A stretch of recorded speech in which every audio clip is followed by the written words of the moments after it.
सकाळी उठली मस्त अशी उठली मग चहा घेतली आरामात. आणि आमच्याकडचं वातावरण बी लय मस्त असतं. सकाळी सकाळी रोजच धावपळ असते.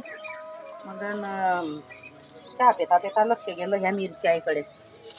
म्हटलं थोड्याशा मिरच्या निघतील गड्या या खाल्ल्या भाजीच्या. मिरच्या बी तोडल्या, वालाच्या शेंगा पाहिल्या थोड्याशा तर झाल्या त्या निघ्या सारख्या अशा दाबून पाहिल्या तर दाणे झाले त्याच्यामध्ये तयार. म्हटलं त्याला आता शेंगा काढून घेऊ. बहिणी हो, या वालाचा वेल मी पहिल्यांदाच लावलाय आणि त्याच्यावर बी लय कीड पडून गेली आहे. अशी कीड पडली आहे असं वाटतं का याला आता उपटून टाकू का त्याच्यावर गोमूत्र टाकू. तुमच्याकडे जर वालाची वेल असेल तर तुम्ही त्याच्यावर काय इलाज करता मला कमेंट मध्ये सांगा जरा. नाही तर मग एवढे दिवस झाले याला अपेक्षा धरून बसेल होती मी की आपल्या घरी एवढ्या शेंगा निघतील आणि तो मला उपटून टाकणं पडेल.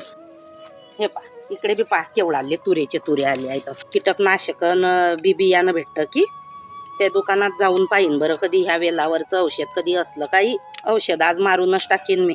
कारण की ताज्या शेंगा असता ह्या घरी लावेल. आपण बाजारातून तर लय घेतो पण हे कसं असतं शेवटी ऑर्गॅनिक असतं. पण काही म्हणजे असं फर्टिलायझर देऊन काही आपण त्या वाढवेल नसता.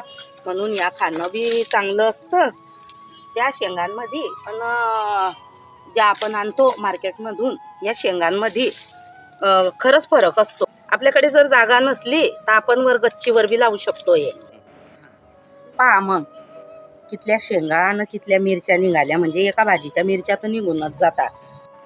आणि ह्या चॅनलवर मी माझ्या डेली लाईफ वालं डेली रुटीन काय असतं ते मी तुमच्यासोबत मित्रांनो शेअर करत जाईन. आणि मला असा बी शौक आहे झाडं लावू दे, वेल लावू दे, काही करू दे, पण मी जे करीन ते ह्या चॅनलवर टाकत राहीन. चॅनलला तुम्ही सपोर्ट करा, लाईक करा, सबस्क्राईब करा.